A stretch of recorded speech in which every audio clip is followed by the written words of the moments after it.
Hello, welcome to the Wonder and Wonder podcast. So, in this episode, I thought I would speak about individuality. Now, I'll first explain with an analogy. The analogy that I'm using here is of an onion. Now, think of each person as an onion with many layers. The outer layers are things that we've picked up from the world, like societal expectations, the judgments, the cultural traditions and norms, the conditioned belief, the role models, the labels that people put on us, the emotional experiences, family expectations, etc. These layers are like the masks that we wear, the beliefs we have adopted, and the roles we play. This is what others see on the surface. But as we are start peeling back these layers, getting past each belief or expectation, we get closer to the center, the core of who we really are. Now, at this core, beyond all the outer layers, lies our true individuality, our authentic self. It's our essence, free from influences of societies and the external world.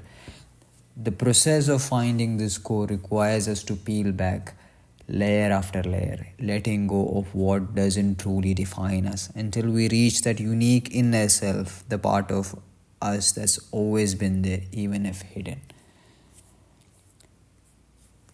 Now, I came across a video on YouTube, a TED Talk titled The Art of Being Yourself by Caroline McHugh, with 16 million views since it was published 11 years ago. Caroline, the speaker, is an author as well as a CEO and founder of the company Ideology. She says is that what I do for a living is I help people be themselves. In her talk, Caroline discusses the concept of authenticity and what it means to be truly be yourself. She starts by showing images of well-known personalities like Steve Jobs and other remarkable artists and actors and musicians. She points out that these people who have achieved extraordinary success all have one surprising thing in common. Actually, that they have nothing in common despite their diverse paths and talents. The common thread among them is their commitment to discovering and embracing the unique gifts that the universe bestowed upon them and using these gifts in service to their goals. Caroline makes a profound statement emphasizing that our job isn't to be like others, even those who we might admire. Instead, she insists our job is to be as unlike as we possibly can, staying true to our individuality. I'll play a short clip from the video. This time. So what I want you to think about is not what your life expectancy is, but what do you expect from life? And what does life expect from you? Those are more interesting questions. And the two places in life where you are awesome at being yourself, you're fantastic at being yourself. One of them is when you're a kid. When you're a kid, you're fantastic at being yourself because you don't know how to disguise your differentness. That's why you see kids on the beach, naked up until the age of 5, and then suddenly at the age of 6 or 7, they want a bathing suit, they want a bikini. Who's got a 4-year-old boy? Anybody got a 4-year-old boy? I'll take a 3-year-old. Jose, you've got a 3-year-old boy.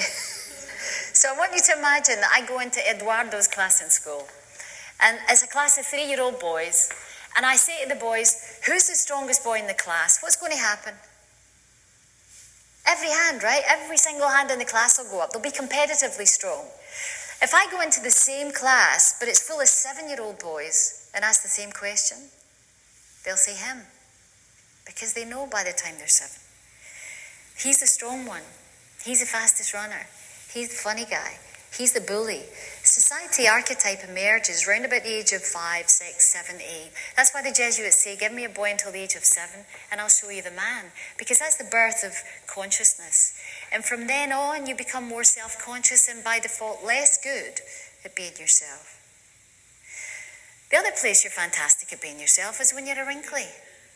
Because you can't be arsed. You get to that stage in your life where you realize there are more summers behind you than there are in front of you, and everything intensifies. You become more honest. You become less compromising. So you're going to tell people, I don't want the spinach, I'm not going to eat it, I don't like it. And I don't like jazz, so you can shut that noise off. And while I'm at it, I don't like you. And we call these people eccentric. We call our oldies eccentric. In fact, what they're doing is being authentic. So it's kind of like an hourglass effect. When you're young, you're great at being yourself. When you're old, you're great at being yourself. But the bit in the middle is sometimes the most problematic. That's the bit where you have to socialize. You have to accommodate. So this is a clip from the video. She has a Scottish accent, and the way she presents also is something that I like. Even her outfit, even the slides in behind, it's quite unique.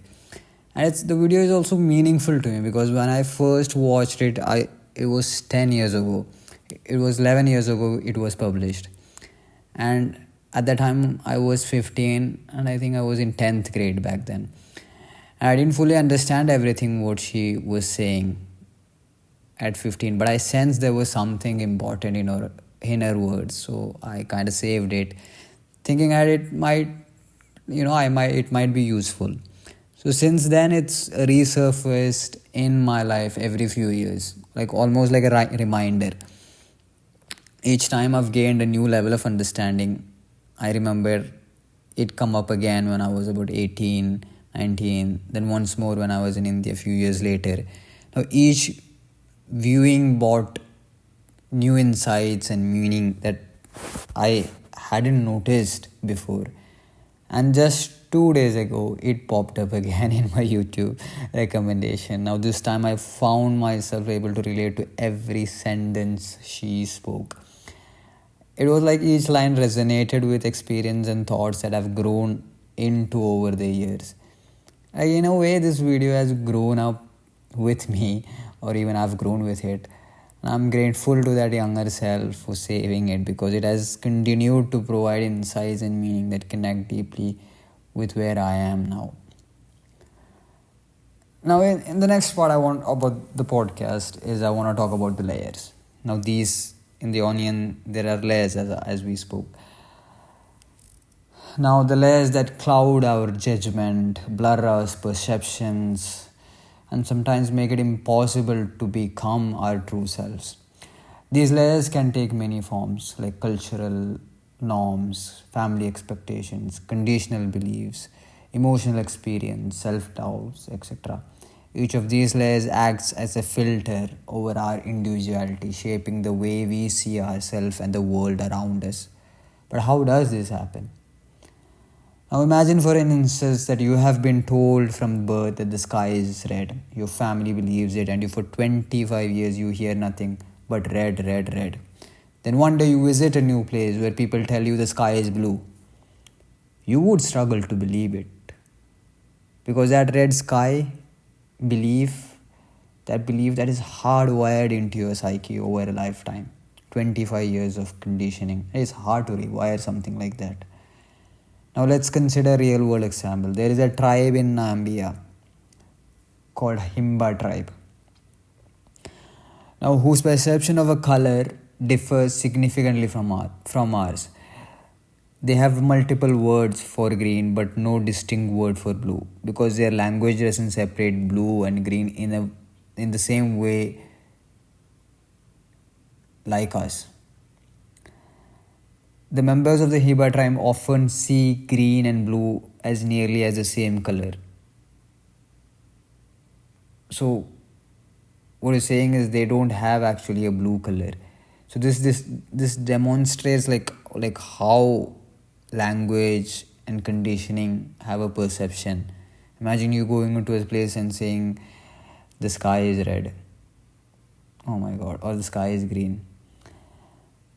Now I'll give you another example. If a child is raised in an environment where the message is repeated over and over again, you need a steady job, you need a stable job, you will have a job, 9 to 5 job, this is what you're grown up, you will do this, and this message is drummed for 10 years, 20 years. Now, what if this child has the potential to become a brilliant baker or an artist? That conditioning makes it incredibly difficult for them to see those personalities or those possibilities. It's very hard for them to get to that point. Over time, these repeated beliefs can completely mask our individuality.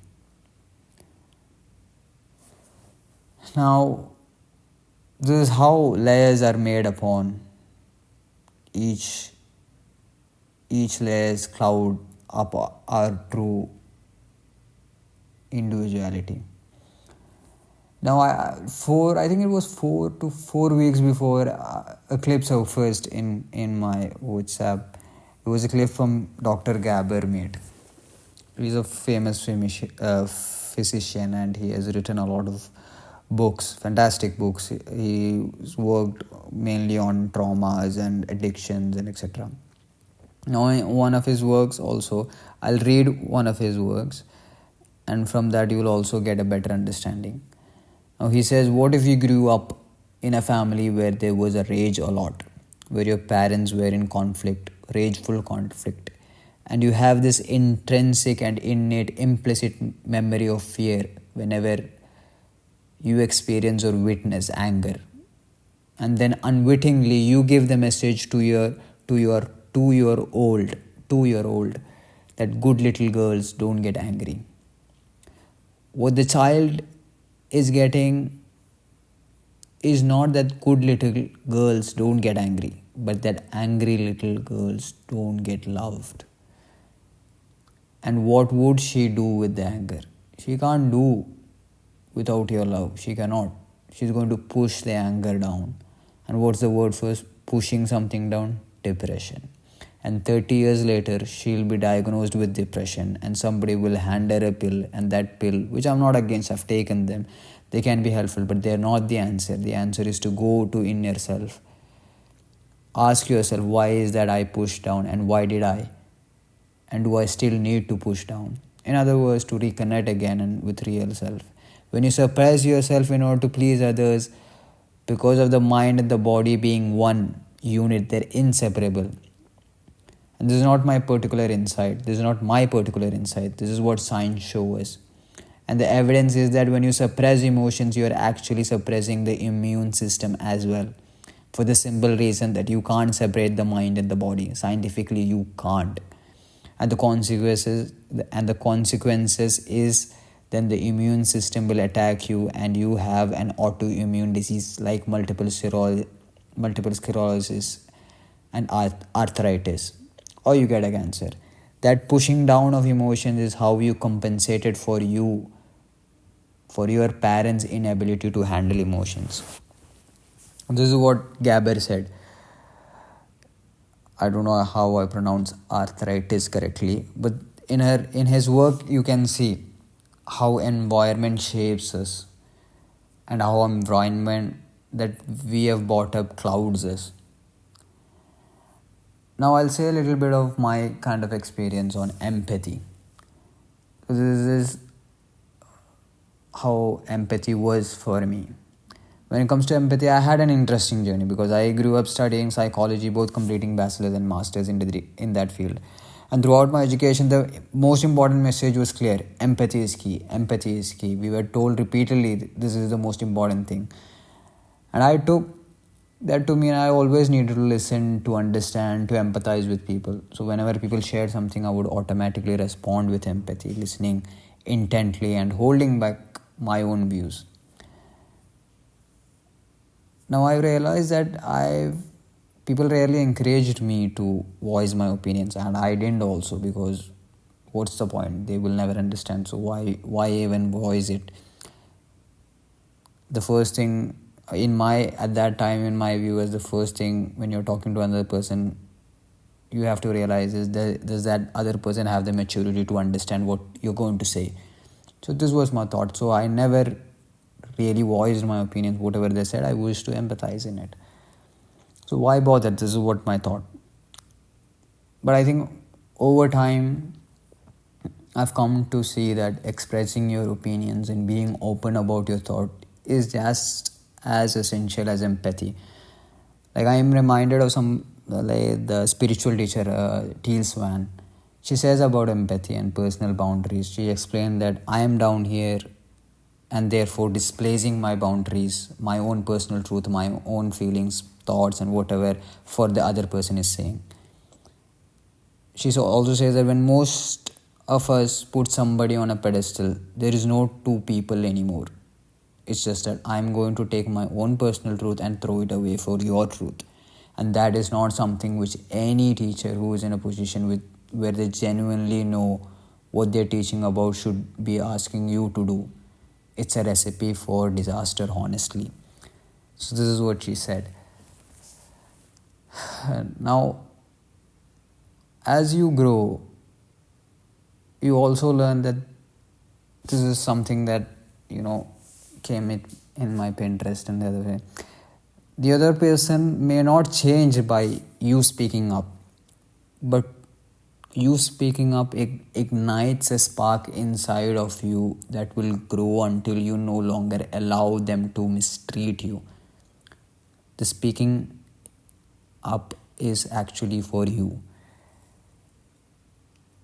When I read this, it completely shifted my perspective on voicing how important it is to voice your opinion.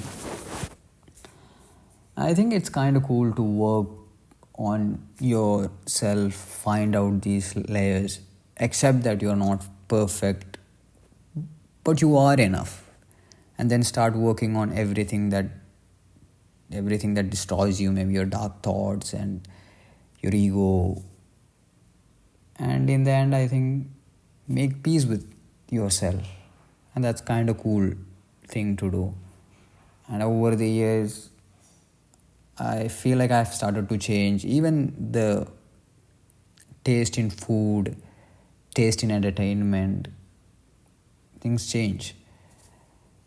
And I look people with no character development scares me.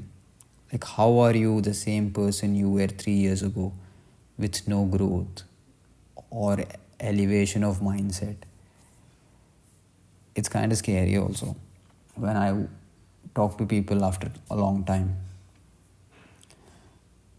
So that's about the layers. So I hope you understand how layers clouds us.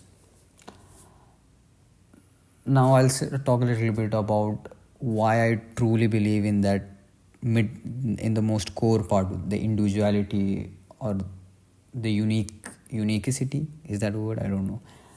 So I am a firm believer in the power of individuality or uniqueness. Yes, uniqueness. Now, one reason for this belief comes from my faith. So, in my faith, in the Quran, the last scripture, it is written that لَقَدْ خَلَقْنَا الْإِنسَانَ فِي أَحْسَنِ تَقْوِيمٍ. Indeed, we created humans in the best forms. So, when I was younger, I loved to go to libraries, especially to explore books about space, because I used to love how magnificent the space is.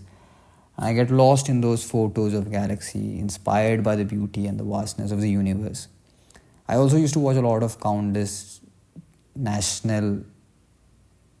hours of National Geographic and this Discovery Channel, because nature's wonder always captivated me. The depth of oceans, the large mountains, and all these creations are so vast, breathtaking, and yet, according to the scripture, the creator of all these things considered humans to be his best creation.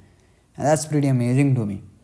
It makes me feel unique, as though despite all the beauty in the universe, we as individuals hold a special place. And yet we often live in such a monotonous way, forgetting our uniqueness. Another reason that I believe in uniqueness and individuality is we have our own unique likes and dislikes and intuition that sets us apart, even though we are close, even if it is in families also. For example, I might enjoy a particular food, but my brother or my own mom might feel differently. our taste preferences, our inner inclinations are different. They're actually, I would say, they are unique to us. This uniqueness, this individuality feels woven to our inner core. To ignore it and to live in a structured, common way just doesn't make sense to me. In the TED talk, Carolyn says, your job is not to be like these famous personalities like Steve Jobs and famous artists. In fact, your job is to be as unlike them as you possibly can. And that's how I see it, living apart from the ordinary, honoring that unique essence within us makes life more meaningful. And when you think about it, I think life in itself is an art. How whatever you do is unique. How you dress, the way you love someone, the way you talk, the way you smile, your personality, what you believe in, your dreams, the way even you drink tea and everything, the way you decorate home. And I read this, it's a beautiful quote about life is an art. Moving on, 2 weeks before I picked up a book. It's called Stillness is the Key by Ryan Holiday. Now, Ryan is a well-known author, and in his book there is a quote which intrigued me. It says that what's better than two extremes? Ego and an imposter syndrome. Confidence. Confidence that is earned, rational, objective, still. So this line resonated me as it speaks to, grounded, authentic kind of confidence. Not that is not inflated by ego or undermined by self-doubt.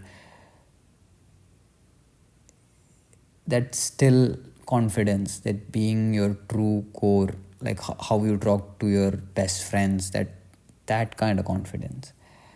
I highly recommend this book. Stillness is the Key. It talks about various experience from how JFK handled missile crisis and things like that. It's a very interesting book. Now, what's more interesting is that how it all seemed to connect in this month. For example, about 4 weeks ago, that's what I watched the video about the work in which I talked about Dr. Gabber. And 2 weeks ago, I read this, Stillness is the Key. And this last week, I again rewatched the TED Talk, The Art of Being Yourself. Each of this touched on authenticity and individuality and being true to yourself. And it's funny how all this came together at once, reinforcing the importance of living grounded and living from that unique place. That's kind of cool. And the next part I want to talk about is structure, the world that we live in. The world that we live in is full of structures and systems. From the moment that we are born, we are placed into a system. At just a few months old, we are scheduled for vaccination, 3 months. Later we have another vaccine, 6 months we have another vaccine, 8 months we have another vaccine. Yes, structures. Then we are sent to a school where we follow a strict timetable, 3 periods, a break, 3 more periods, another break, then 2 more periods before heading home. Structure. After that, we move on to universities divided into semesters, 6 months, exams, and then another 6 months and more exams. Structure. And finally, we enter the workforce, where we often find ourselves in a 9 to 5 routine, 5 days a week. Structure. It's a world built around the schedules and framework, and sometimes it feels constricting, even stifling. But here's where individuality and authenticity come in. Being true to ourselves, meaning life is not just within prescribed set of hours, but living 24/7, not 9 to 5. As we genuinely are, it's about breaking free of these structured limits, embracing life where you can be yourself in every moment. This kind of life is difficult to reach because we are so conditioned to fit into structures. But gradually, as we find our unique path, we can reach a point where people value us just for being ourselves. We see examples of this, people who have followed their passions so authentically that make a living by simply being who they are. Think of artists, musicians, and creators who live their passions, like singers who truly love what they do. Their success comes from living their authenticity and from making their passion their life, not just a 9 to 5 routine. If there is one thing that I hope you can take away from these conversations and these realization, is that I think it was Chris Williams who said that one of the biggest realization of my 20s was that you should just be yourself. Not because it will make you more likable, it won't, but because it's only by being yourself that you will find people who like you for who you truly are, rather than for someone who you're pretending to be. He also talks about one of the most challenging and even terrifying things is to keep telling the truth over and over again, to resist the urge to people please, to avoid bitterness or resentment, and to refuse or to inflate or downplay what you've done. He describes it as simply saying things as they are, a path of least resistance. There's no need to create some massive mirage of what's happening or to hide behind layers of existence. Yet, for some reason, just being real seems to be one of the hardest things for us to do. So, with that note, this is your host, Suhail Hussain, and you've been listening to Wonder and Wonder podcast. Thank you so much.